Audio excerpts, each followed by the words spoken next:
and the Brookline Community Aging Network are pleased to welcome you all to this Candidates Forum. My name is Michael Allen. Speak louder? Yeah. All right. Better? Yes. Very good. My name is Michael Allen. I'm a social worker here at the Senior Center and a Brookline Can volunteer, so I'll be moderating tonight. And for those of you who aren't familiar with Brookline Can is a membership organization that's run by volunteers, and it provides information and supports to people in the Brookline community as they try to remain engaged in the community. And in addition to all of the work that it does in terms of community education, Brookline Can does some vigorous advocacy work. And that advocacy work is supported strongly by the numerical power of its membership.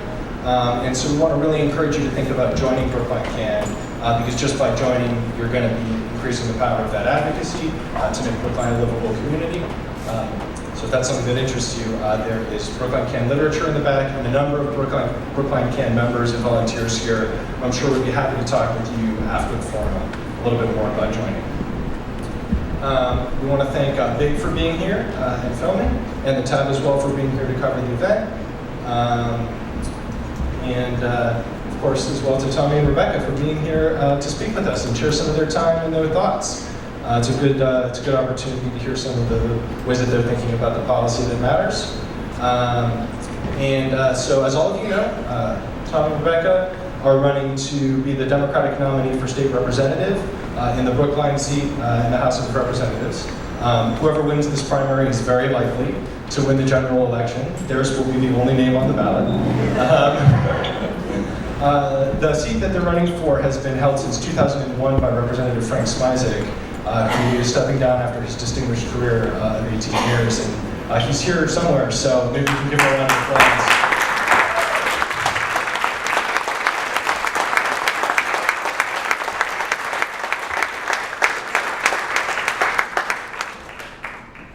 So just to run through some election business that many of you may know, the election will be taking place on Tuesday, September 4th. That's the Tuesday right after Labor Day, so you gotta get back to vote. The deadline to register to vote for this election is August 15th. We have voter registration forms on the table in the back. We also have absentee ballot application forms on the table in the back. If that's something that you're interested in doing, you can also vote absentee in person at the town clerk's office, and we also have sheets listing when the town clerk's office will be open, as well as the extra hours that they'll be open to accommodate in-person absentee voting. So if you're interested in voting early, that's the way to do it. In terms of how we're going to be doing the forum tonight, Rebecca and Tommy are each going to get 5 minutes to make an opening statement. And after that opening statement, I'll be asking 3 questions about general issue areas of particular interest to older adults. And after those questions, we're going to turn to audience questions. And as you likely know from being handed note cards and pens on the way in, we're going to be drawing those questions randomly from a basket, and I'll be asking them. You can continue to submit questions throughout the forum. If you have trouble bringing your question up or you need help writing your question, just flag Julie down and Julie will help you. Yep, Julie's in the blue shirt in the back. If you don't know her, you should. So that's how we're going to do questions. Rebecca and Tommy will each get 2 minutes to respond to questions. We'll have as many as we can before 6, and then 3-minute closing statements. So a couple last items of business for us to cover. First of all, Brookline's a diverse community with all sorts of people, and there's only 2 candidates and 1 moderator on stage, and we don't perfectly represent the community, and that's really important to acknowledge at the outset of this kind of a conversation. And also, just want to make sure that so we can cover as much ground as possible, please hold any applause until the end so that we can keep it rolling and ask more questions and hear more from the candidates. And, we actually never did any kind of coin flip or anything to determine who wants to go first.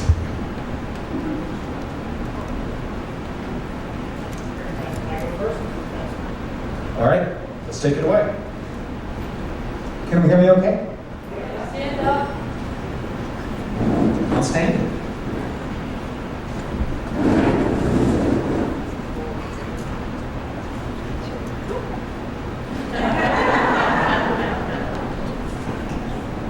My name is Tommy Vitolo, and I'm a proud Democrat running to represent Brookline in the state legislature.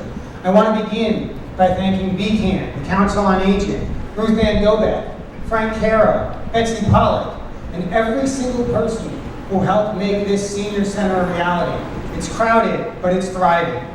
Also, thank you to Michael, our moderator. I grew up in a working-class New England neighborhood, a tight-knit community where every adult looked out for every single kid on the block. It came to an abrupt end in 6th grade when I got off the yellow school bus and there was a 4-foot by 8-foot sign in my front yard. Now, I didn't know what bankruptcy meant, and I didn't know what foreclosure meant, but I knew what house to be sold by bank at auction meant. And my family was on the edge of a downward spiral. Our neighbors held on tight and found my family a different place to live a few neighborhoods away. And I learned that a community can hold on tight for families and individuals to help them avoid that downward spiral. And that impacts my progressive values to this day, that we pull people up rather than hold them back. A few years later, I was awarded a full scholarship to college, a graduate degree, and then I came to Boston University to pursue a PhD in systems engineering. And I moved to Brookline, where I plugged in, helping to redesign Amory Park, to renovate the Brookline Community Foundation building. And I got myself elected to town meeting, the town's legislature. And it was there where I worked extremely hard, drafting and passing legislation, advocating for progressive outcomes, and helping my colleagues improve their warrant articles. I wrote and got passed into law 9 different bills related to public education, public health, diversity and inclusion, related to public art, to the environment, and to transportation. And I did it by working closely with my colleagues across the political spectrum, by acting with integrity, by listening carefully, and by keeping an open mind. And that's why over 2/3 of Brookline's town meeting members have endorsed my candidacy for the state legislature. And as your state representative, I will work hard, making sure that we have excellent constituent service, advocating for the town of Brookline, and working hard to further progressive values in the state legislature, social and economic justice, public education, and the environment, so that Brookline can remain a leader in our state. And environmental issues are so important. At a time when climate change is heating up and the Trump administration is actively encouraging polluters to burn it all down. I've spent the last 8 years working as an environmental advocate, and we need that kind of expertise in the State House. That's why Sierra Club, Clean Water Action, the Environmental League of Massachusetts, and the Massachusetts Voters for Animals have all endorsed my candidacy. On public education, it's about helping students. And we do that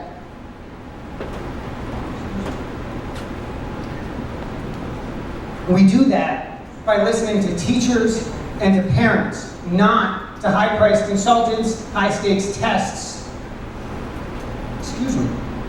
or to Betsy DeVos.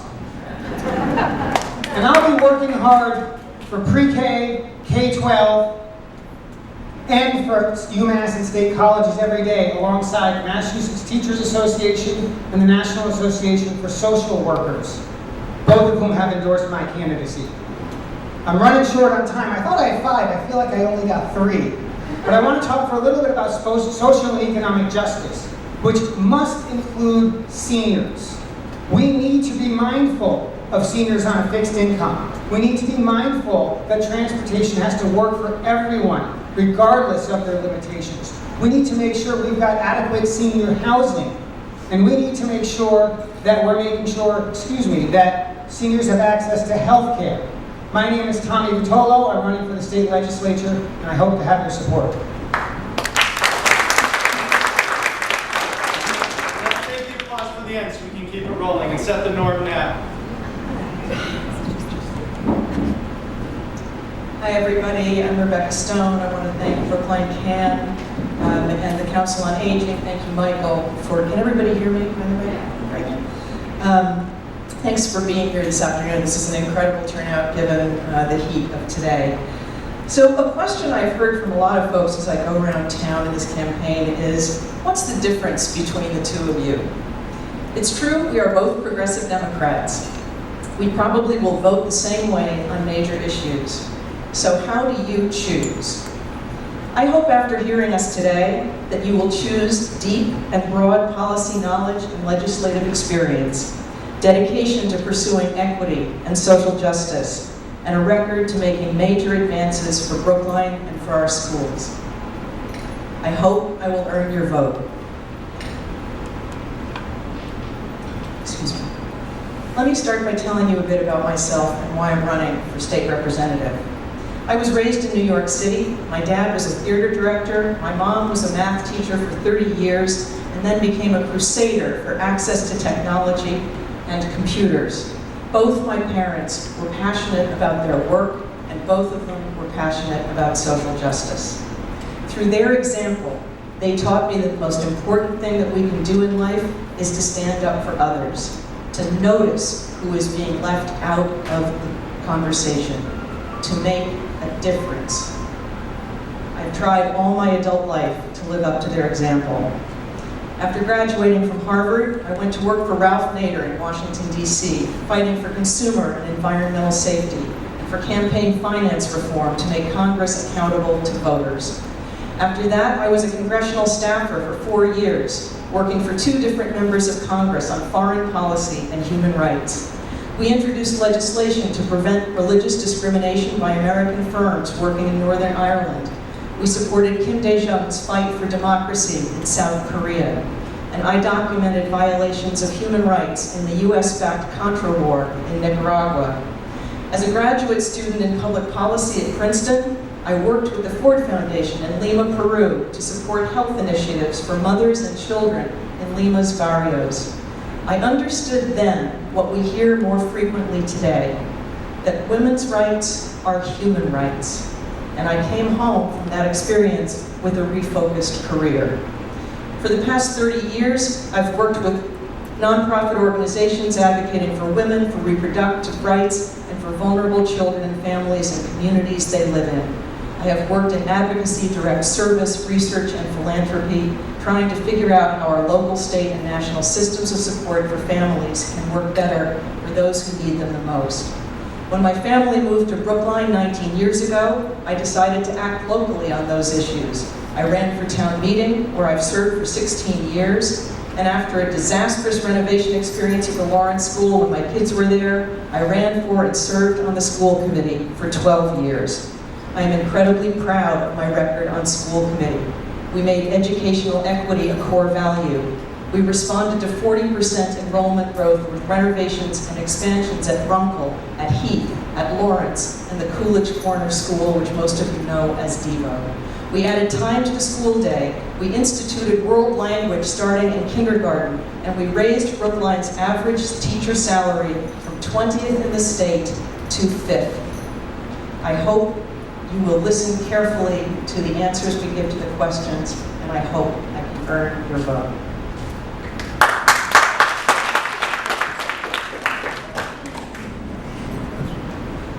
So as I mentioned, we're going to kick off with 3 questions about general policy areas that are of particular interest to older adults.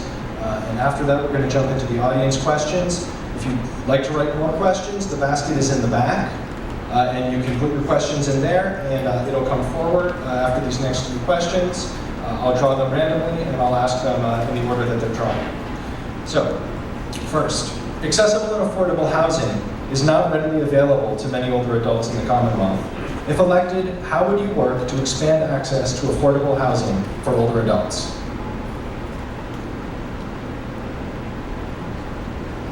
Seniors are the fastest growing population in the Commonwealth. It's true in Brookline as well. And basically, we need a massive increase in the supply of housing for seniors that's affordable and that's located in walkable communities like North Brookline and in Boston.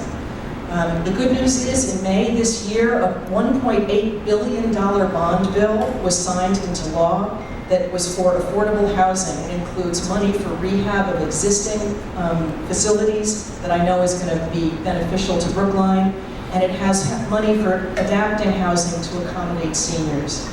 But we need more suitable sites for senior housing. This is a major obstacle to building affordable housing for seniors. The legislature needs to act on zoning reform that makes it easier for nonprofit projects like the Jewish Community Housing for the Elderly proposal at Temple PKI, which is great. We also need to find ways to support and move forward projects like the senior housing proposal at the, maybe some of you know about it, the Kent Street, Station Street parking lot across from the Brookline T. That's a terrific proposal that deserves our support as it develops. And Brookline really needs the legislature to reform Chapter 40B. We have to reduce the overproduction of just high-end condos and really, really promote affordable housing for the populations that we need. We have to stop 40B from being the hammer it is becoming North Brookline, and I look forward to working on that as a priority in the legislature.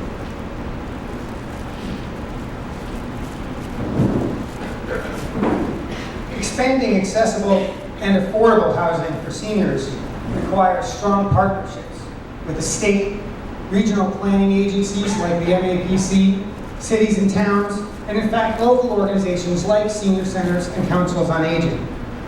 On the municipal side, I've worked successfully to reduce costly housing requirements. If you don't own a car, why should your home be required to come with a parking space that costs an extra $50,000 to build? I've worked to lower the base fees for trash and water so that low users, oftentimes seniors, have lower bills in town. And I've advocated for housing, both at Kent Street and in support of in-law apartments, known as accessory dwelling units. On the state side, it's about increasing the rental tax deduction, still limited to $500 in rent per month. It's about increasing the property valuation threshold for the Massachusetts circuit breaker income tax credit so that fixed income seniors who have ever-increasing property taxes get some relief. And it's about building more senior housing with public funds, with public-private partnerships, with the help of religious institutions and other nonprofits. And it's about the state working with communities to favor residential development that works for seniors, including studios and one-bedroom units in buildings with elevators, and amenities that encourage interaction and community.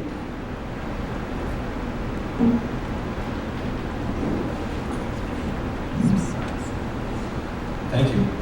So the second question. Older adults often require health care and long-term supports beyond what is financed by Medicare. All can be costly, vary in quality, and be difficult to access. Can you provide an example of the effort you will make as a legislator to make sure older adults can access and afford the high-quality care they need?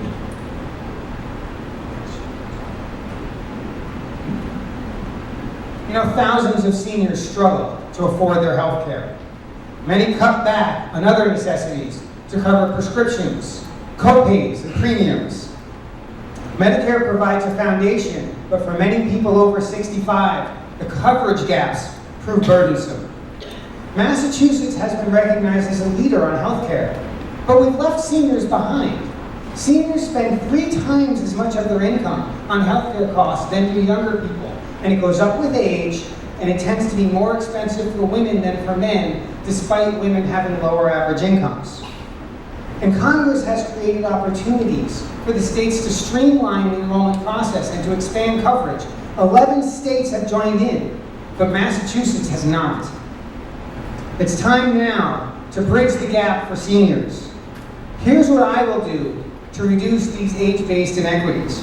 1, reduce or eliminate the asset test for the Medicare savings programs and raise the income eligibility. 2, increase Mass Health's asset and income eligibility so that residents over 65 are more easily able to access those programs. And 3, streamline the application process so people aren't burdened by the paperwork and can get into those programs without the help of a social worker, for example. We can and must ensure that seniors have access to great health care at affordable prices.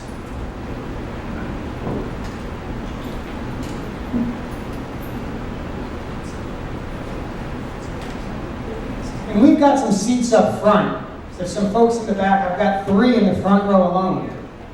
Come get close. Take the lid off. Have an empty seat. Yeah, Raise your hand if there's an empty seat next to you. No other takers in the back of the room?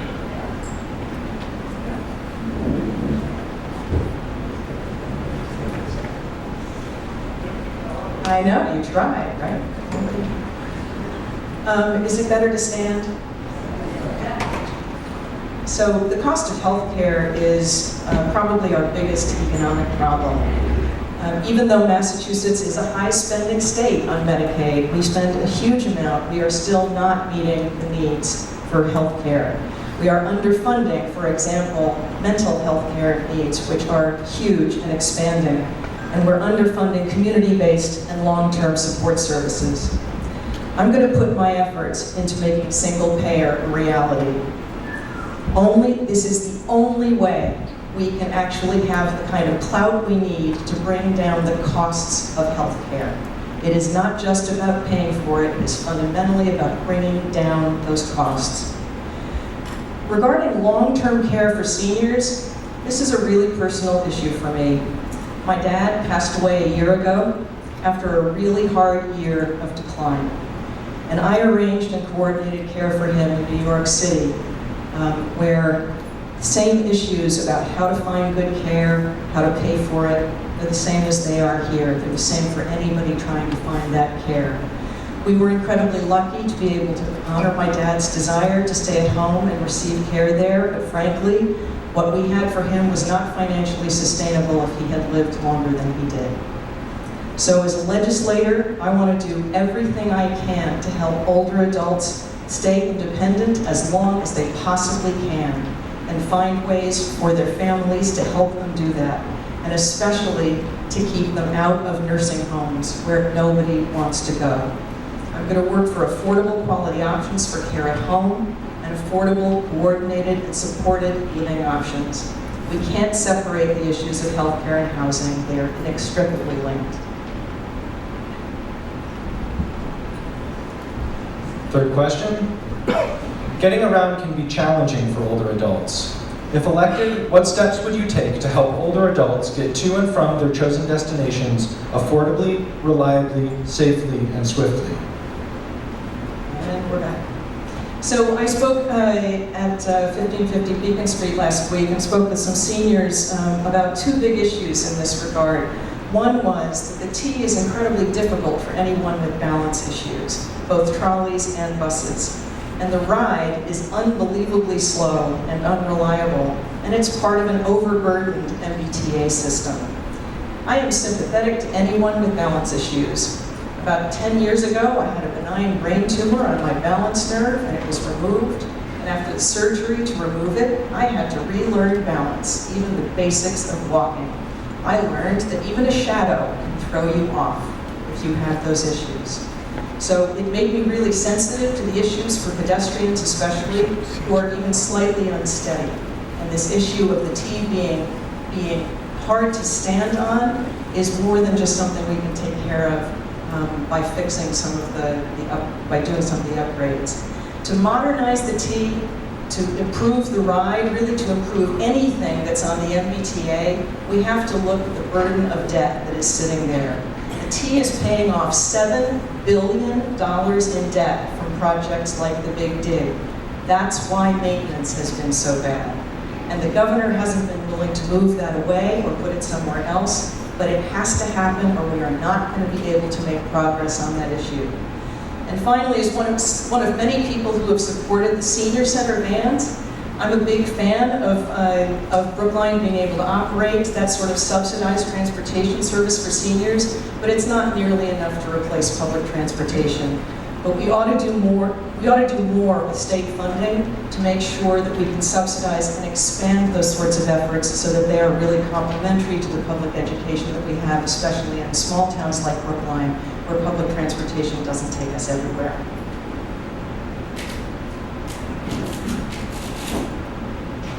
Like Governor Dukakis, I ride the T to work, so I know where its struggles are. And I've worked for over a decade increasing safety and convenience of transportation in Brookline. As a member of the Bicycle Advisory Committee, I've worked to get bicycles off the sidewalks. And every project we've undergone has included crosswalks, curb ramps, smoothing sidewalks, and adding signs to make it a little safer for drivers as well. I served on the Route 66 bus committee, helping to regulate that schedule and smooth out that ride so that the bus will arrive on time more often. I advocated successfully for funding for transit signal prioritization on the C line so that the green line more often gets the green light. And I served on the Complete Streets Committee, where we set up a town-wide plan so that every time the town touches a roadway, we get better sidewalks, we get better bicycle infrastructure, and we get a better roadway, as well as better accessibility for the T where that's applicable. Transportation must work for everyone. For people who drive, who walk, who ride bicycles, who take public or private mass transit, who ride in Ubers or taxis, and for people who use paratransit. The state must invest in improving the T. That's more regular service, that's expanded service. And we also need to increase funding for senior-related transportation, like trips and the senior elder bus. Thank you. All right, so now we're going to go to audience questions. And if you haven't had a chance to put your question in the basket, maybe we can pass them down to the middle aisle if you've got them. Or maybe they're all in there. And if anyone needs a card for questions, I can come find you with that. Anyone else want a question? And if during this upcoming period of time you'd like to add an additional question, try to flag down Kate or Julie, and they'll give you a card and help you get it into the basket. We'll be drawing them randomly, so I'll ask them in the order they come out. And once you have your question written down, hold it up so I can grab it again.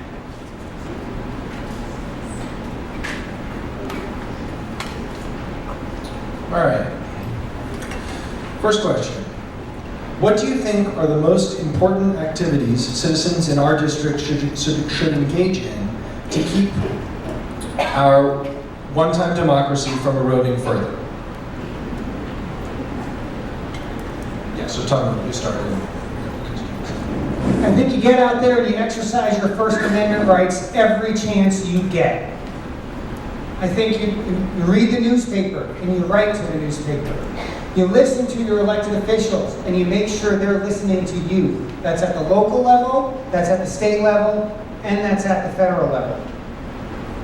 Engaging in democracy is definitely a two-way street, right? It's not enough to just complain on Facebook. Go ahead, complain on Facebook. It feels good. But you need to be at events like this one.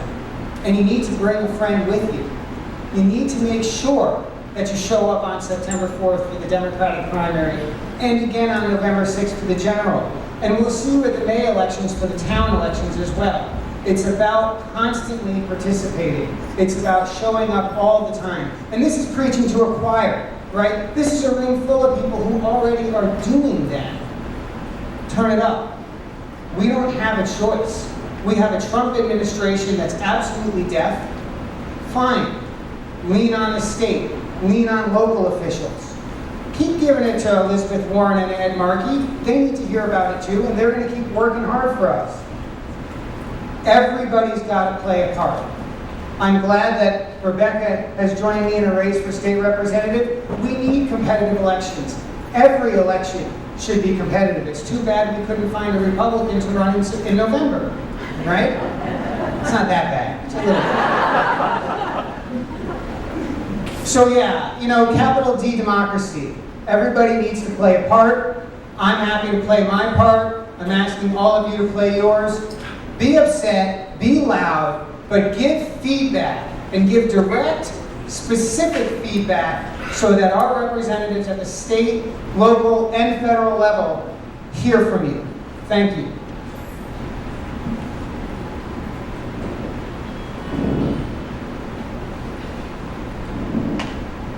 So Tommy left out the one thing that we were all told at the women's marches, which is, especially if you're a woman, you should run for office.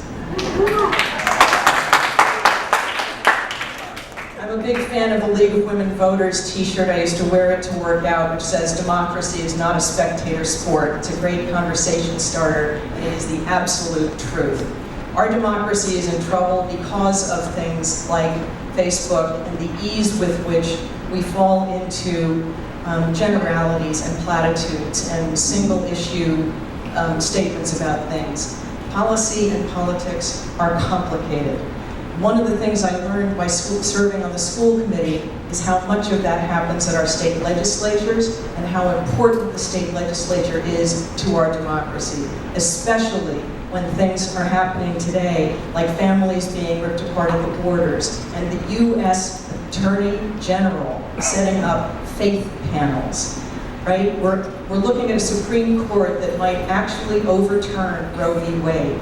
This is when engagement in democracy at the state level, and especially the state legislative level, becomes absolutely essential. And it's the main reason I am running for state representative. I ask you all to join me.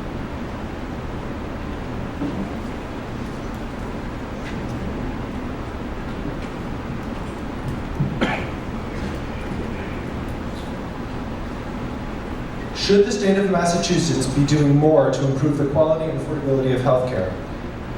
I think that we just covered this one, and so I'm going to move to the next one. So apologies if this was your question and you feel like that, Johnson.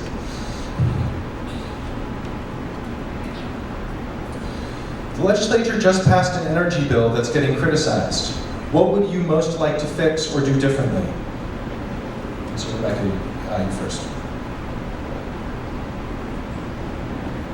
Well, given where we are with climate change and the storms and the heat outside and what we're seeing in Europe, there's a whole lot I'd like to do differently. In Massachusetts, I'd like to do two things. We have been setting terrific goals in Massachusetts. We're incredibly lucky on energy. We've been setting good goals. We are going to we're going to keep ourselves accountable to the Paris Accords. We are trying to say 2030 is when we need to meet goals instead of 2050. But if you look at the state budget, which is where as a policy wonk, I look to see whether or not we are doing as a state and whether our legislature is doing what it can to actually help us meet the good goals that we are setting. And that's where we are falling short in Massachusetts. We have been cutting for the last 10 years the Department of Conservation Resources, the Department of Environmental Protection. These are the offices that oversee our hazardous waste cleanups. We have 40 Superfund sites in Massachusetts. We do not have the staff to take care of that or to provide the oversight. We have lots of water in Western Massachusetts. The Conservation Resources Department is responsible for that. We do not have the staff to keep up with their needs and to make sure that we meet the goals that we are setting. We didn't manage even to pass what we need to do on climate readiness. So we have toxic waste in low-income communities that get flooded, and we have no way to clean it up, and we are not making enough progress on actually preventing those disasters from happening. So what I want to do is see that we make progress on all of those, but we start by making sure that the budget reflects the goals that we are setting so we can actually achieve those goals that we make.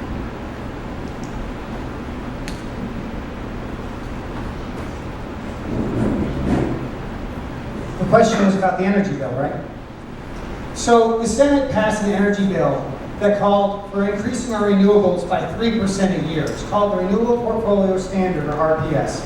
It currently goes up by 1% a year. Unless you live in Brookline, in which case your renewables went up by 25% in a single year. That's because of a bill I wrote that we passed, and your electric bill may have gone up by $1 or $2 in exchange for doubling the amount of renewables in your home or your business in Brookline. But again, the Senate bill said we're going to go from 1% to 3%.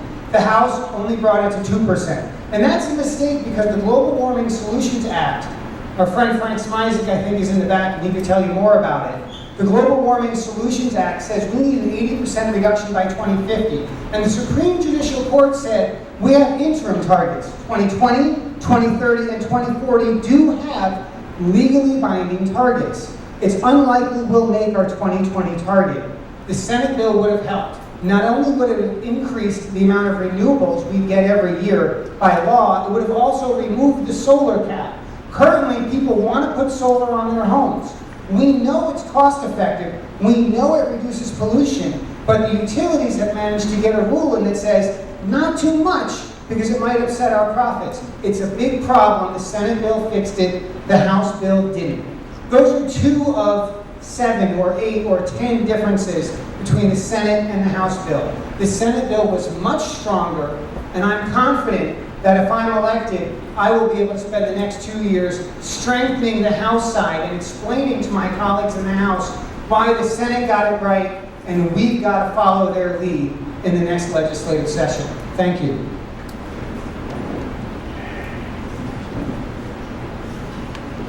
How will you advocate in the legislature to prevent child sexual abuse in schools and child-serving organizations in the Commonwealth?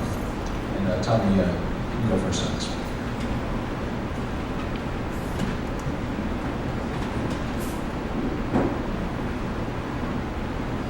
It's obviously a tough topic, especially for someone with a 4-year-old and an 8-year-old. And I do. I think about horrible things like this all the time. All parents do, and you can't help it. I'm not an expert on sexual abuse. I actually don't know very much about why it happens, what the signs are, or what we ought to do as a society to make it a less frequent outcome. So what I would do is I would go talk to the experts. I'm not an expert in everything. I'm an expert on one thing, and it has to do with renewable energy. Everything else, I'm still learning, and I hope we all are. So on this issue, an issue like this that's so important, and where the details are so complicated, I'm not going to make it up. I'm going to go talk to social workers, to the police agencies, to anyone who works hard on this issue, and learn what I can, and go out and find the examples that are working elsewhere, and say, why don't we bring those here? We don't need to reinvent the wheel. Let's find things that work, and let's bring them here. And I know we can do that. I know we've got the resources in this state. Let's get to work solving it.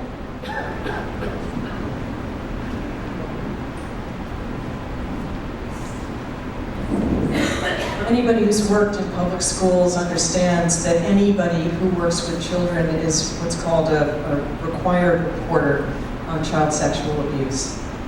This is an issue, for Michael is all too familiar with this in his training. This is not an issue that you can simply get at and prevent. We've all been seeing the stories about the hidden abuses, the Allie Raisman story, everything that's coming out in the press. This is clearly a rampant issue, and it is incredibly complicated to get at because you have to work with families, you have to work with very young children sometimes, you have to figure out what they're telling you, whether or not whether it's describing something that is abuse, and you have to be careful always that people are not what is the word I'm looking for? Somebody help me. You have to make sure that that people are not accused when they are in fact innocent of this. I believe that one of the biggest things we have to do is invest early in so many different things. We have to invest in maternal and child health. We have to invest especially in mental health services. We are incredibly lucky in Brookline to have the Brookline Community Mental Health Center, which is a resource for people in the community who can't afford to get mental health services, and to go and to bring up things like this that are incredibly difficult. We need more of that. We need the state to be investing its own money in making sure that you shouldn't have to live in Brookline in order to have an extraordinary organization like that in order to be able to get the help you need. We also need to listen to the stories that we're hearing and believe them, whether that's a child, whether that's a woman, whether that's a man. And I think that if there is one silver lining to all of the sexual abuse we've been hearing about for the last many years now, it is that there is a change in whether or not people believe that what they're being told is true. And that's a huge, huge change. It means the person telling the story doesn't feel alone. And we have to start there. So I just set aside 2 questions about affordable housing for older adults because we've had a question on it already, and again, I hope that that's all right. Will you support efforts to regulate fake women's health care centers in light of the disappointing Supreme Court decision? And I can't read the rest of it, but the Supreme Court decision allows these fake healthcare centers to continue to do their work to spread information about healthcare that isn't healthcare. So, do support efforts to regulate them. You probably don't know about the recent Supreme Court decision on this, but it was basically the first in what may become a series of wins for the anti-choice movement. Fake women's health clinics set themselves up as pregnancy clinics, as sometimes they call themselves emergency or crisis pregnancy centers. What they are is places that young women who are incredibly vulnerable and believe or are probably pregnant are going to find out options. And they are not real medical centers. They are not set up to provide options. They are set up to guilt this young person or this woman in vulnerable circumstances into believing that she has no option but to have that child. It is outrageous that the Supreme Court said that these clinics do not have to tell the truth to the people coming through their doors. So I don't know what we can do to make sure to rejigger the requirement of what they have to declare to actually tell women the truth about what they can receive there and what they can receive elsewhere. But we have to try, and I want to be part of that. NARAL, Pro-Choice America, and NARAL Massachusetts is to be congratulated on the work that they've done on this. It's absolutely extraordinary. They've not only documented where the clinics are, but what they're doing, and it's really given us a lot of power to move forward on this.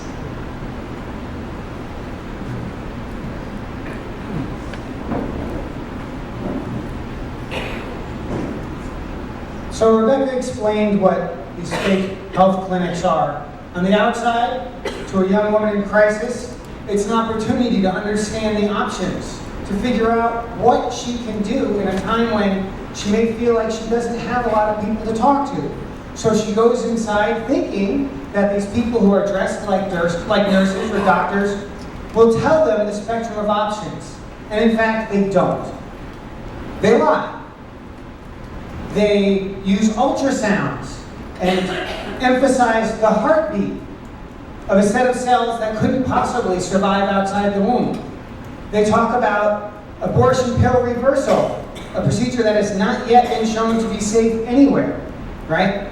They're a disaster. They're a real problem. And yeah, the Supreme Court has said, well, they're not really a problem. The Supreme Court is wrong there. And I am not saying that it's wrong on a legal level. I'm not a legal scholar. But they're morally wrong because they're being fundamentally dishonest. And so the question is, what can we do about it legally? Again, I'm not a legal scholar, but I'm glad that Planned Parenthood, National Organization of Women, and NARAL are bringing together legal scholars to try to figure out exactly what would pass constitutional muster. And I will tell you, anything that those three organizations say will pass constitutional muster, I will sponsor it, I will advocate for it, and I will vote for it. Because these clinics are flat out lies. And that's not okay for anyone in our society, not least a young woman who's particularly vulnerable. Thank you.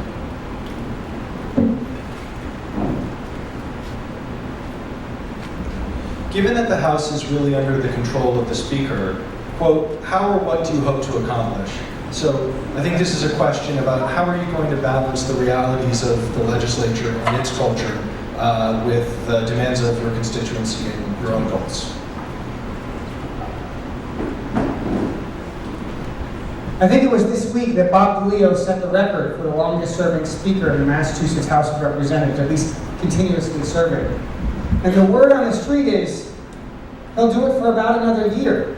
And that's when he hits his retirement limit. That's when he maxes out his retirement and just may well decide to hang it up. So we really don't know if Speaker DeLeo is going to serve as Speaker for another year, another 2, another 6, another 12. And I've only met him a few times in passing. I don't know him well, right? So I'm not going to stand here and say how I'll interact with him, how we'll interface.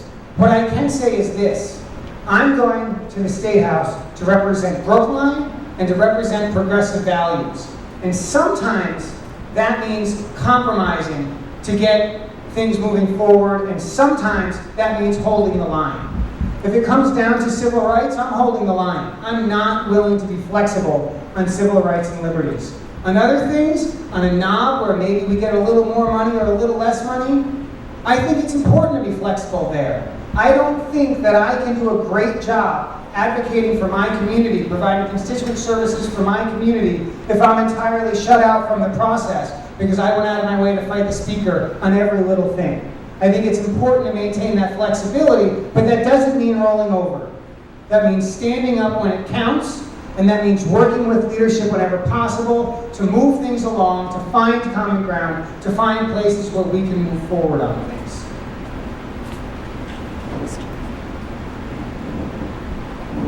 So I worked in the U.S. House of Representatives for 4 years. I'm very familiar with top-down structures. I'm very familiar with boys' clubs. And that's what the House is right now. The Speaker has absolute power. It's really quite extraordinary. He appoints every member of every committee. He appoints every chair of every committee. He appoints every vice chair of every committee. He doles out things like that for being good and voting his way, and he keeps them from if you don't go his way. That's the reality. I am a realist, which means you go into the state legislature eyes wide open. I have to go in with eyes wide open in the front and the back of my head because I'm a woman. In the state legislature, you build relationships. That's what politics is about. Politics is the language that we speak to get policy accomplished. In the legislature, you go in not to work for the speaker, but to work with him. But more to the point, you go in and you find the people who share your values. You find the other legislators who may be more senior and more practiced, and you find out what their stories are for how they've gotten things moved that you believe in. You find out who to trust. You find out who not to trust. And you work and you build. I'm under no illusions that I can go into the state legislature and in the first 2 years simply tell my colleagues what they need to know or what we need to do.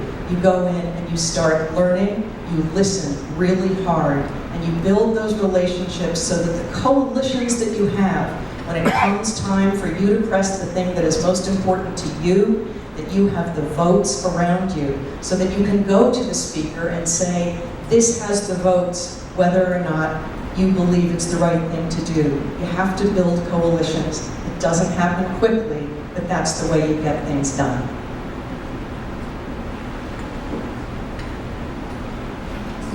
Are there any votes you made as a Brookline Town Meeting member that, with the passage of time, you now regret?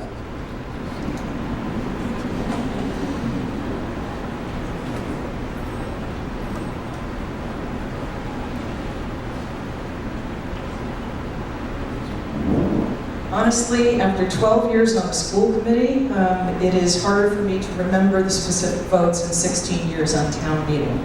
But I can talk about a vote that I do remember, that I don't regret, but where Tommy and I were on very different sides. And that has to do with the vote on a town deal to make a different plan for Hancock Village. There were 2 40B developments in Hancock Village. If you haven't heard about it, you have not been paying attention for the last 10 years. So at Hancock Village, the select board, town meeting, neighbors, everybody worked for years and years and years and years. We went to court, we won, we lost, we came back, we had different things. Chestnut Hill Realty continued to have the power to set its agenda, and the town tried to make a deal that would be incorporating what the neighborhood really wanted and that would be good for Brookline. We finally got that deal. We can disagree about whether or not that was the best deal and whether or not Chestnut Hill Realty should be trusted, but we got a deal. And town meeting, in one fell swoop, after 8 years of negotiating, said, no, we don't want that deal. We will take our chance in court on your behalf. And at that point, when I voted for the deal and Tommy voted against it, we gave ourselves the biggest hamstring pull that ever existed for dealing with the 10 projects in Coolidge Corner that we have to consider under 40B. There is no way a developer that is winning in the courts is going to negotiate with a town that is going to be turned over in a vote of town meeting. We have to take those developments seriously. We need that power to negotiate it. Until we get the power through amending 40B itself, we need credibility as a town to make those deals. And we lost that credibility when we turned down that deal for Hancock Village.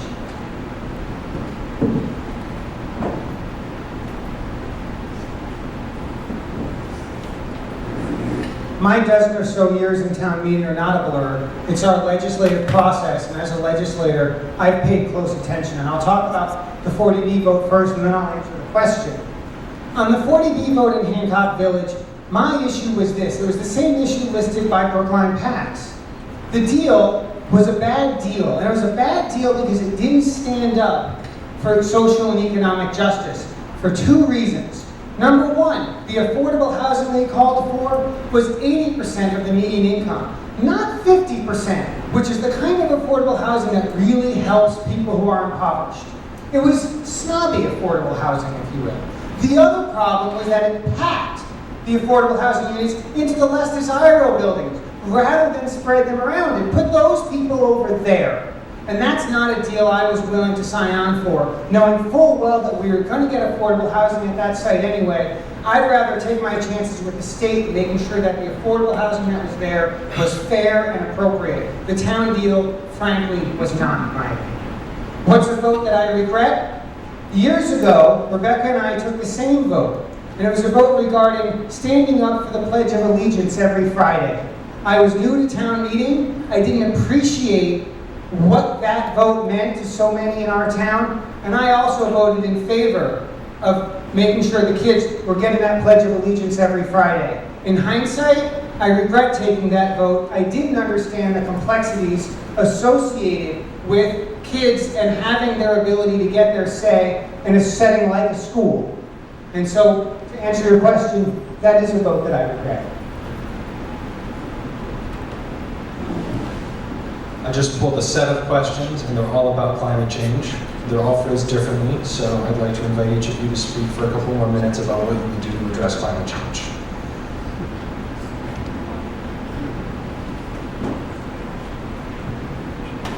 So the Global Warming Solutions Act, 80% reductions by 2050, right? We get our carbon emissions, by and large, from three places. From our electric grid, from heating our homes, and from our automobiles. There's some from agriculture and a few other bits here and there, but those are the three big ones, okay? We need to reduce our emissions globally, 80% by 2050, and most of those emissions reductions need to come from North America, Europe, and China, because that's where most of the emissions are coming from now. We know how to reduce emissions from the electric sector. We've got hydro coming in from Canada in the next couple of years. We've got 1,600 megawatts of offshore wind that came in at a price below current average wholesale energy market prices, which means our bills are going to go down for doing the right thing. And we're going to keep working hard by passing the Senate energy bill rather than the House bill next time around to move forward there. But we need to do more. We need electric vehicles, not one or two, but all of them.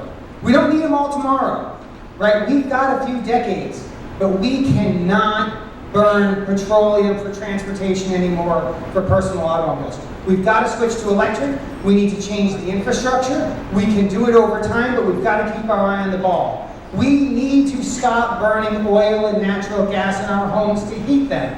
That's a harder switch because heating systems can take 25 or 30 years before we turn them over, and that's why we need to start now. My house today, they're installing air source heat pumps both upstairs and downstairs. We've ripped out the natural gas in my home because we can't keep doing it. We can't keep burning gas. And so look, not everybody's going to do it tomorrow. It's going to take time. It's going to take support from the state, the feds, and our town. But we've got to get busy cutting emissions 80% by 2050.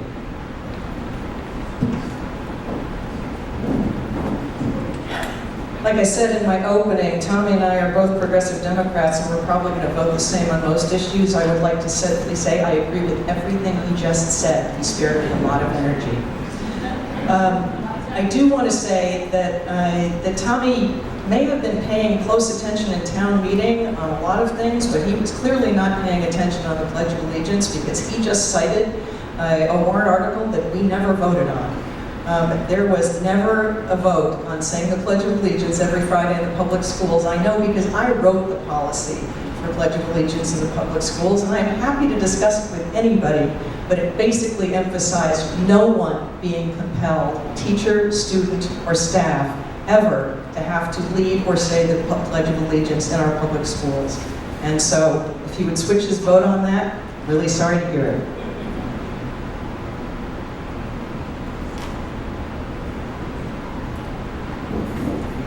How do committee assignments work, and which legislative committees will you or do you hope to sit on, and why?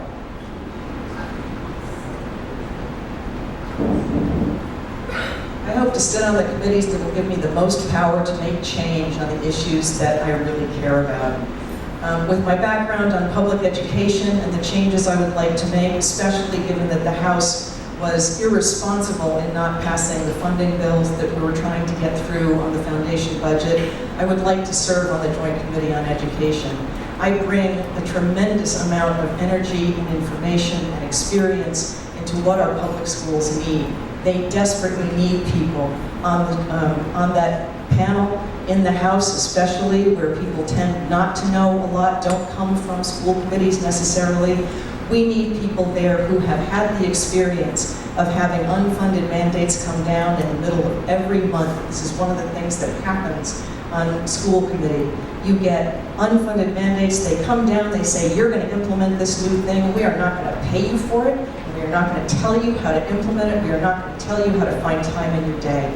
Those things have to stop, and to do that, I would really like to be on the Public Education Committee. Because I studied public policy, because my orientation, as I said in the beginning, is about looking at budgets as the way of following up on our priorities, whether or not we are actually going to be able to move towards any of the goals that we set. I would love to be on the House Ways and Means Committee. I don't really expect to be appointed to House Ways and Means. It's probably the most powerful committee there, but I would like to. I would also like to believe that maybe a non-lawyer can serve on one of the committees having to do with justice issues. There is still more we need to do with criminal justice reform. There was a terrific omnibus bill passed, but there are lots of things that still remain to be done, and criminal justice issues and the equity and social justice issues are all wrapped together, and I would like to serve on a committee that was able to make some change there.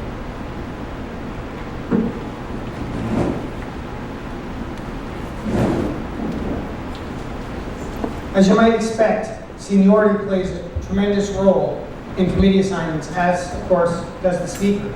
And so, exactly what's available is still unknown. We don't know where there will be seats available. You'll be shocked, I think, to hear that I just might end up on a committee regulating utilities or the environment, since that is, in fact, my area of professional expertise. Is that where I'm going to end up? I don't know. Right? That's ultimately up to the speaker and seniority. If I'm there, I will use my professional expertise.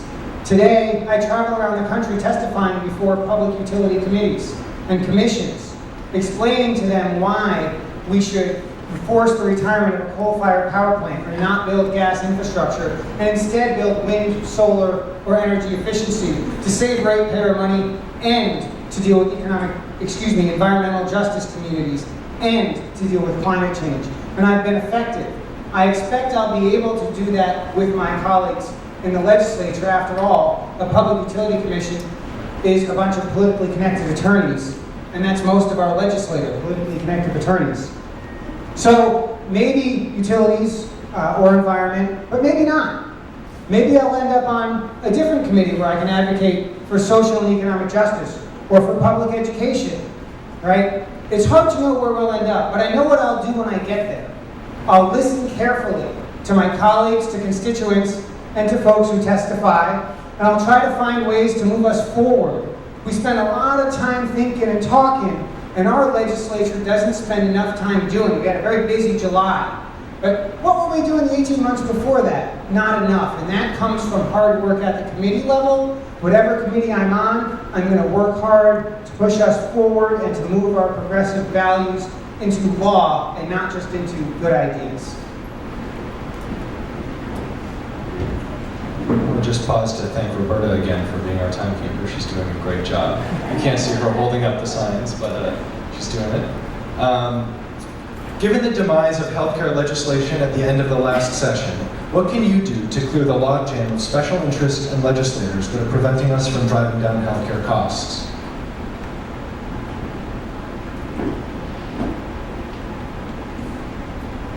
Yeah, it's a complicated mess, right? There's all sorts of folks with all sorts of good ideas that just so happen to benefit things from their point of view. And we're all guilty of that, right? We all come up with ideas that work out well for us, but maybe not so well for others. The difference is that in the case of, say, partners, they have teams of high-priced lobbyists. I don't. I wish I did sometimes. I don't. And so we've got to figure out how to sort through it. For me, I think we move towards single payer. And I don't know that we're going to do it next session. In fact, I'm quite sure we won't. But I think we can move in that direction. We figure out what works for folks over 65, and we drive that age limit down, right? So that more people are eligible for programs that are working. It's not going to be easy. And because we're a relatively small state, we worry about our roadie friends or our Connecticut friends coming in and taking our free health care and then leaving again, right? It's tricky at the state level to get this right. I think we can move forward. I think it's a critical issue. Healthcare is over 50% of our state budget. We need to figure out how to keep costs down, and it's a problem that everybody at our State House ought to be solving, because those costs keep us from doing all of the other things that we believe in.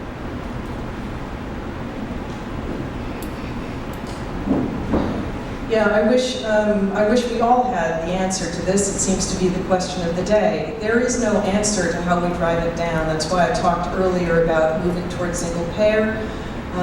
The whole business of driving costs down has to do with the clout you have and the number of people you represent. That's why Brookline was very fortunate to be able to negotiate going into the Group Insurance Commission many years ago to drive down the costs both for the town and for our employees in Brookline for what we pay for health insurance. But paying for health insurance is not the same as getting the health care costs down. What we keep on doing in the systems that we have, and this is true, frankly, of the Affordable Care Act, it's true of Mass Care as well. What we have is a system that drives up insurance costs and has no effect on the health care costs themselves. You need to have something like the collective clout of the Group Insurance Commission that has so many individuals in it that you can actually say, no, this is what we will pay for this prescription drug. This is what we will pay for this procedure. And so the only way we're going to do that as a state, the only way we're going to do that as a country is if we move ourselves to single payer. It is going to be incredibly difficult. You have to do it somehow without having all of the insurance industries go belly up. They're not going to let that happen. So this is a long-term conversation. It's the reason Hillary Clinton failed long ago on getting the health care bill that she was trying to work on under the first Clinton administration. So we have to work on that. We have to look where the hidden costs are, and we have to drive money into prevention. We have to drive money down into 0 to 5, into pregnancy care, into making sure that the outcomes of young people are so much better that when it comes to them being an older generation, they do not need the level of care that they currently need. We have an older generation that is living longer, and that means they are living with more needs for health care. And that means that those costs are going to keep on responding to the demand, and we have to find some way to focus on preventive medicine in order to make sure that that level of care is not necessary in the long run. I'm concerned about rising property taxes and my ability to remain in Brookline. I understand the teachers were upset about the most recent contract. Are the teachers being paid fairly, and how do we balance their needs with the needs of taxpayers, particularly seniors? So there are two questions there. As I said in my opening remarks, one of the things I'm very proud of is the 3 teacher contracts that I negotiated in my 12 years on school committee, where we slowly but surely brought our teachers up from 20th in the state to 5th in the state in terms of average teacher pay. In Brookline, the average teacher salary this year is about $100,000. That's not bad. We also pay 83% of the health insurance premiums in Brookline, which is, I think, the highest in the state right now. Other school districts and other towns have been lowering that rate in order to afford different rates, to raise salaries for different things. It can be a wash. And now I'm forgetting what the second half of the question was. So the issue of property taxes in Brookline is a huge issue.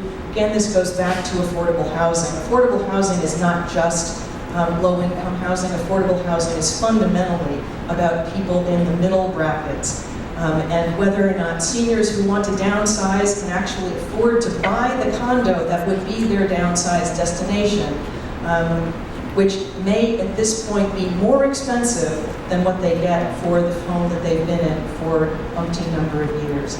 And so we get back to what it means to have the ability to negotiate affordable housing in Brookline. We need to amend 40B. 40B gives us the ability to determine the size and the type of affordable housing that we build. We can build for the middle class. We can build affordable options for seniors. And we can do it if we get that done. We will not have to go back time and time again to raising the property tax. Actually, the thing that does is it means that the property tax rate times what the value of your home is not going up exponentially. And that's actually the problem that we have in Brookline.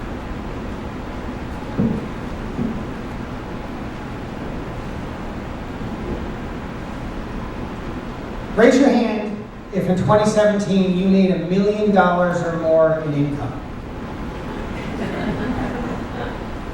Have I got a deal for you? There was a proposal on the ballot that the Supreme Judicial Court just took off called the Fair Share Amendment.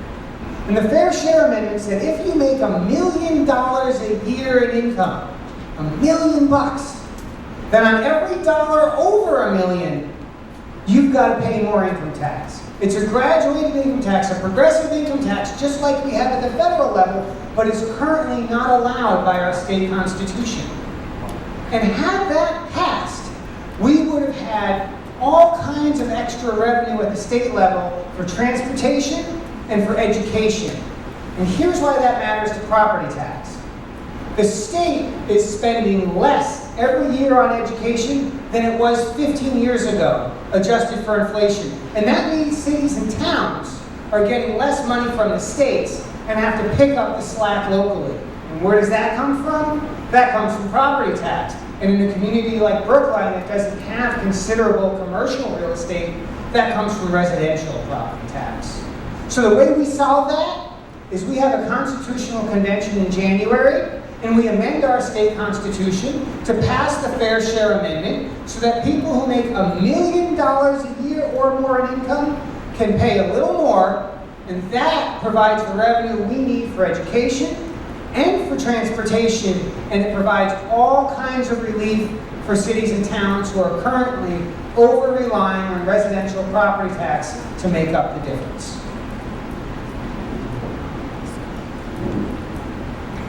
How will you work to address issues of race and racism as our state representative?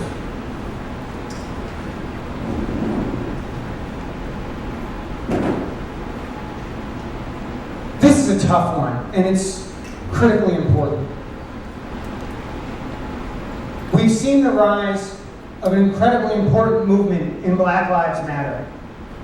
Similarly, we've seen the Me Too movement, and in an important way, they're related. It's about listening to and amplifying the voices of people who frankly don't look like me. And we need to do a better job with that. We need to do a better job with that in our personal relationships, in our business relationships, and with our government. That's about policing, you bet. But it's about all sorts of other ways where our government makes decisions that are tougher on communities that have less power. First and foremost, communities that are black and brown. Every time we make a decision, every law, every bill, we need to look for the social and economic justice angle. We need to see what we can do with this bill to speak truth to power, to raise issues, and to actually put our money and our laws where our hearts are, to do a better job, helping out to make sure that all viewpoints are represented and that we're treating everyone fairly, based on their actions, based on their contributions, not based on the superficials.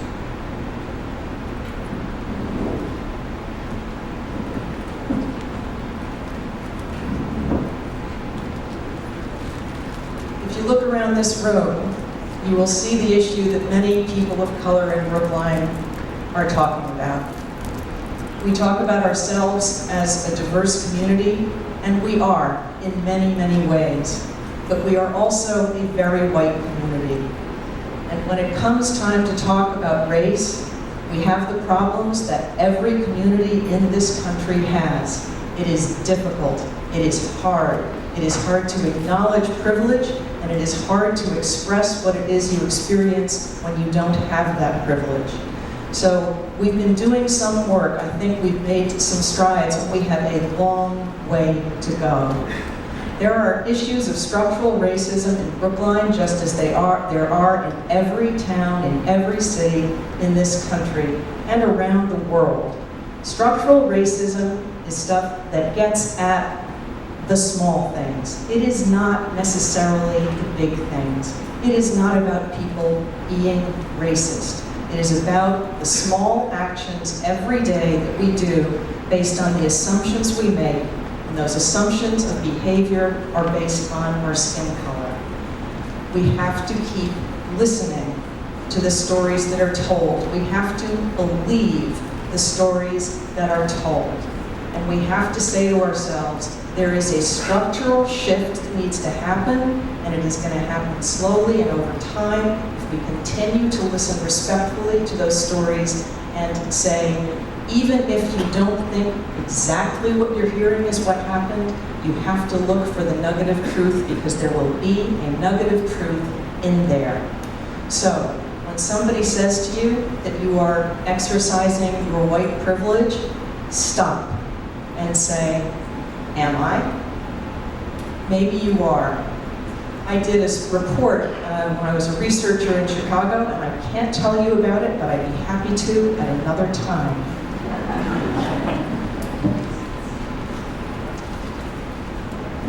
What is your position on charter schools?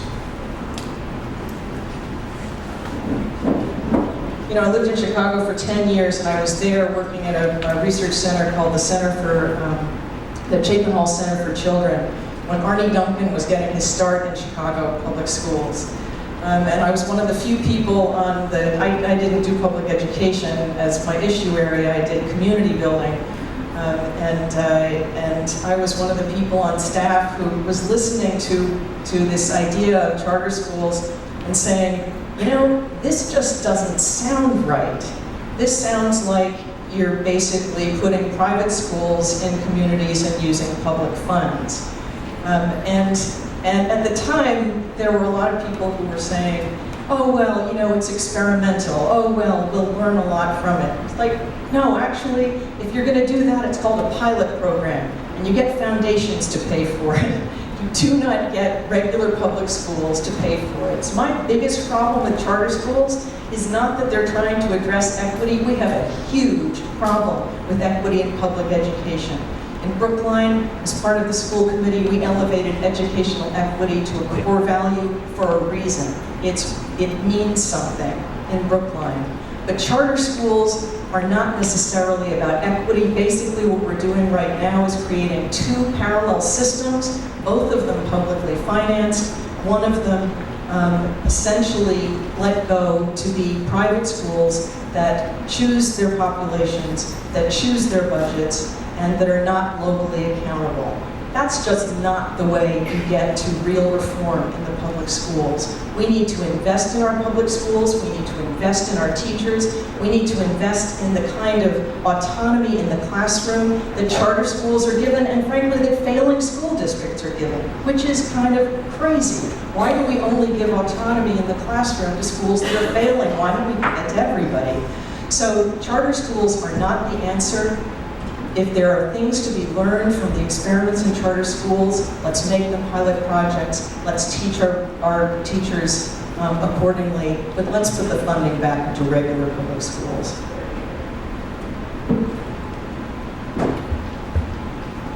I'm glad to hear my opponent talking about teacher autonomy. When our teachers went 3 years without a contract, the issue was not money. It was, in fact, the teachers wanted autonomy, and they weren't getting it.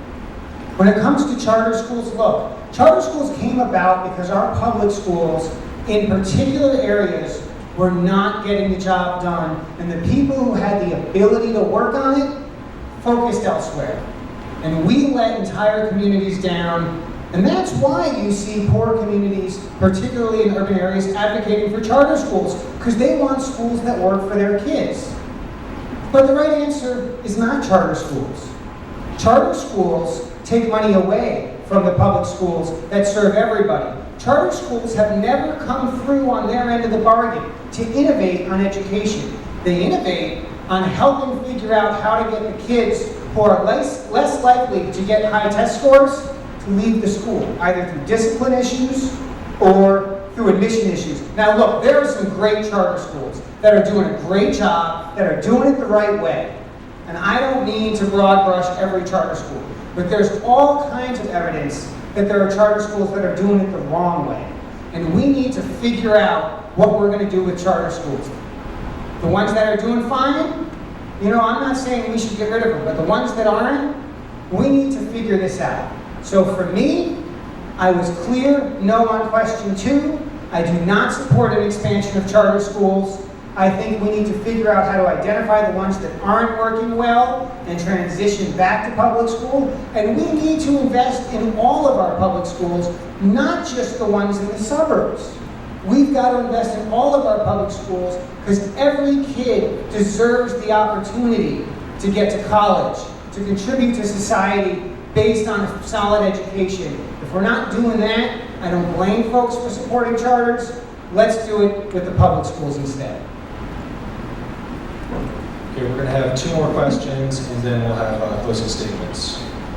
The gender breakdown in the House is 75% men to women. Do you think this is an issue? If so, what will you do about it?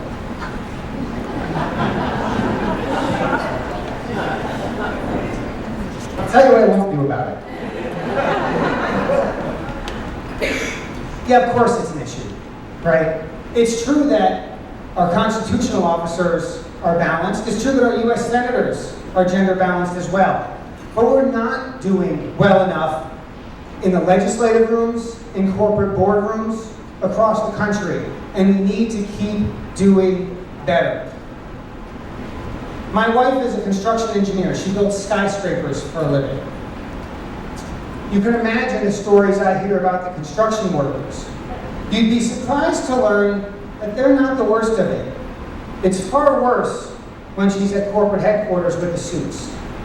We all need to do a better job. It's important, not because I have a wife or I have a daughter. It's important because I'm a person. We're all going to be part of this solution. We're going to mentor. We're going to create space. We're going to amplify. We're going to listen. And men like me are going to be partners in making sure that the boys club knocks it off. It's not acceptable. It's not okay. We need women and we need men to say it and say it clearly. So my role as your next state representative, if you'll have me, is to call out the shenanigans every chance I get.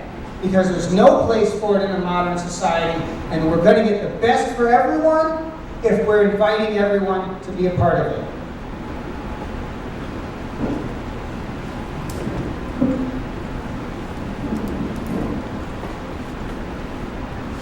Thanks for your help, Tommy.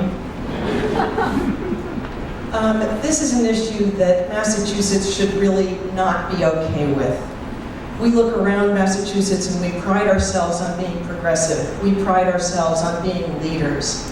And we are completely failing when it comes to women's equity. And make no mistake about it, women's equity is the basis for all other forms of equity and justice. You read any report now about the rise of women in government, in political office. The change that happens when women are in office is the change that we are all talking about. You don't listen to them, you vote for them. And you put them in office to make that difference. The language changes, the values and objectives change. Equity and social justice and gender justice and sexual harassment and racial justice and all of the justice issues that we care about so much in Brookline and in the Commonwealth start with gender justice. And so if we don't make an attempt to change that when we have the opportunity, then we are not living up to our values, we are not living up to the opportunity that we have, and we are not living up to any kind of change. We are not making any kind of change happen.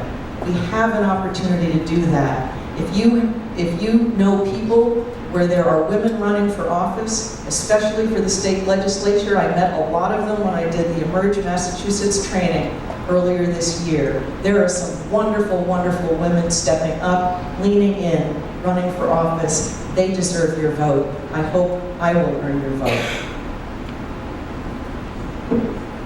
So our last question. What would you propose to reform the personal care attendant and home health aide system to improve conditions for workers, seniors, and disabled people?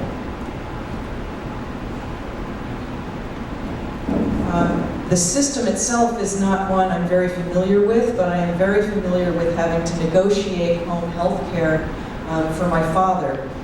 It's an incredible system. It's incredible to try to find care that you trust, to find care that you can afford. I think we need to pour efforts into home health care because those people will be the backbone of allowing people to age in place, allowing people to stay in their homes and to live, as I said earlier, independently as long as possible. Home health aides, the ones we had some wonderful home health aides for my dad in New York. But we also had some that were really, really terrible, and it's almost impossible to know. There are fabulous, fabulous people doing this work. I met some of them at the celebration of the mural at the Egmont Street Community Mural. There are a number of people who were at that celebration who were talking about being home health aides, and they are clearly providing wonderful, wonderful care. But we have to, as a society, we have to value that care. We have to value that role. It has fallen deeper and deeper and deeper down to a level of place where there is no respect for that role, and there is precious little training for the role also. And when you're trying to arrange care for an elderly parent, or when you're trying to arrange care for yourself at home, what you find is that it's incredibly difficult to know the difference between adequate care and quality care and care that is simply not. So we have to invest in that system. It's also going to bring down healthcare costs. Anything that keeps people out of nursing homes at this point drives down our healthcare costs, and so investing in that system of home health care is incredibly important to that long-term goal as well.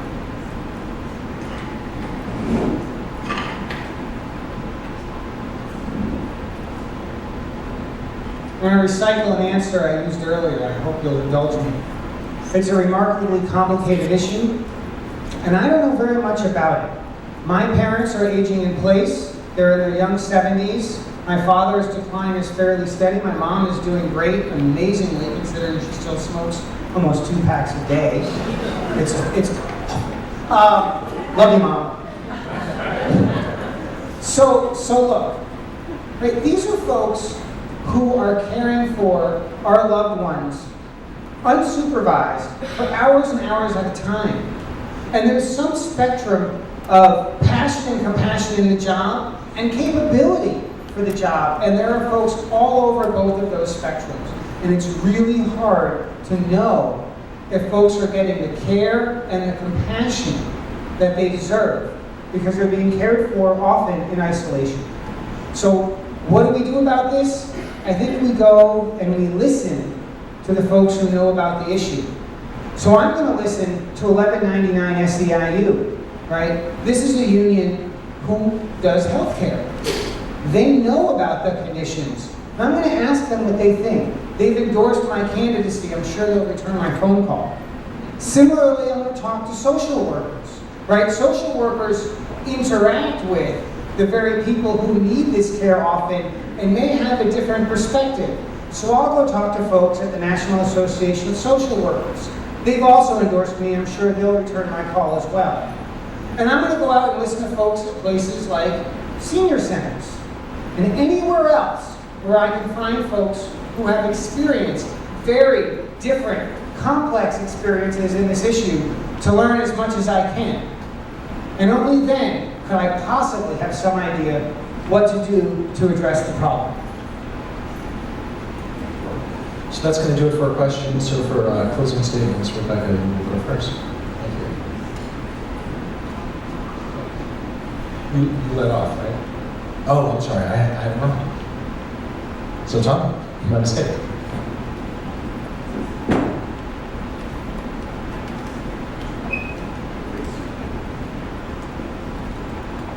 You ready? My opponent and I have both been local legislators for over a dozen years. You want to know what we're going to be like in the state legislature? Check our record in the local legislature. The Brookline Green Caucus identifies environmental votes facing town meeting to guide town meeting members on just what the green vote is. And they've made 28 recommendations for votes in town meeting that were ultimately recorded. And of those 28 votes, I voted the green position all 28 times. My opponent voted with the Green Caucus less than half the time. Brookline PACS is a progressive organization in town advocating,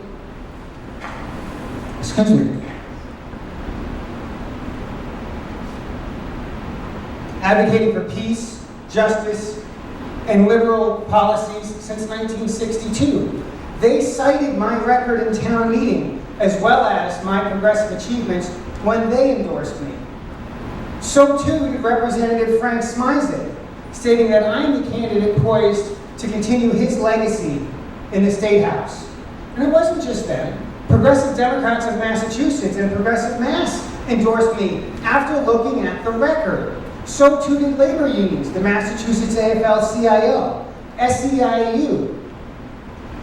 I got a list. Brookline and state firefighters and teachers, the Massachusetts Teachers Association and the Boston Teachers Union.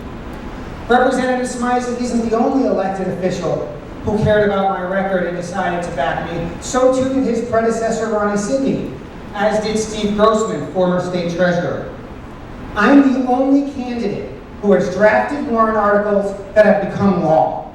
And I've done so on a variety of issues related to economic justice and social justice, public education, and the environment. And I'm widely regarded as a collaborator, willing to play a supportive role, lobbying, advocating, speaking up for other folks' bills on the floor of town meeting. And that's why over 2/3 of Brookline town meeting members have endorsed me as well. Being a great legislator requires listening to colleagues and to constituents, knowing when to compromise and when to fight hard for our shared values. I am the candidate with the experience as a legislator, a proven track record, and I want to take what I've learned in town and bring it to Beacon Hill, where I can advocate for our progressive values in in our community, and in our Commonwealth. September 4th is Representative Frank Smizek's birthday. It's also the day of our upcoming primary. I ask that you take a Democratic ballot and vote for me, Tommy Vitolo. Thank you.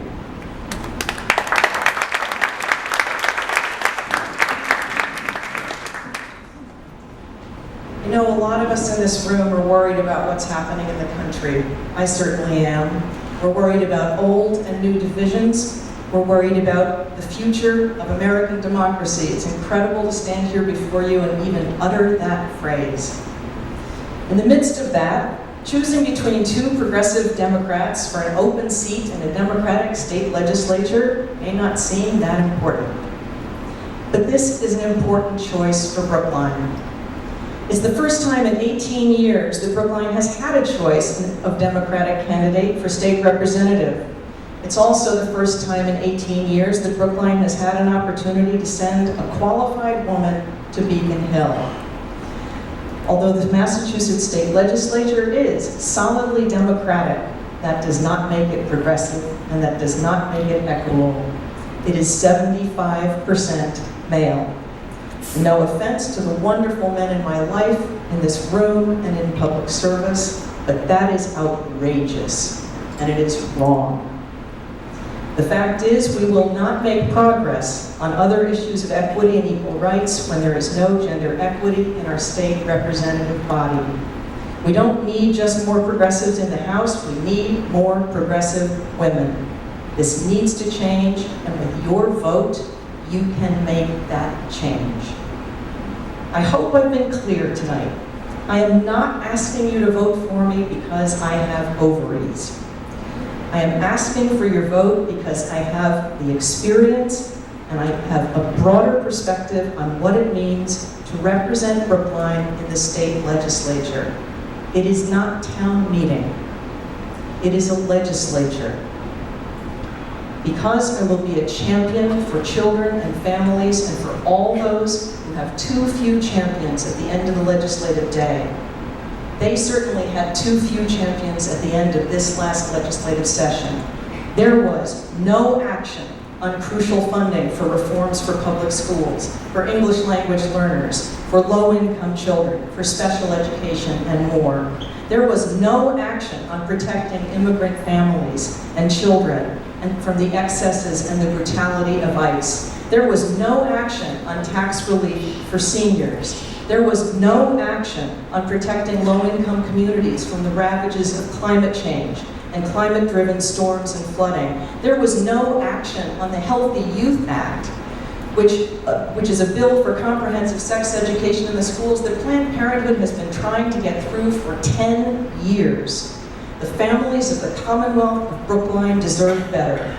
They deserve someone for whom they come first at the beginning of the day and for whom they come first at the end of the day.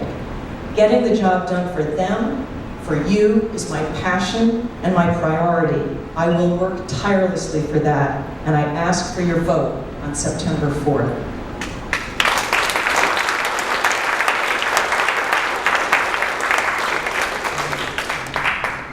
An hour and a half long forum, standing in front of a room, answering questions that you haven't prepared for is quite a thing to agree to do. And I commend both Tommy and Rebecca for being here to do that for us today.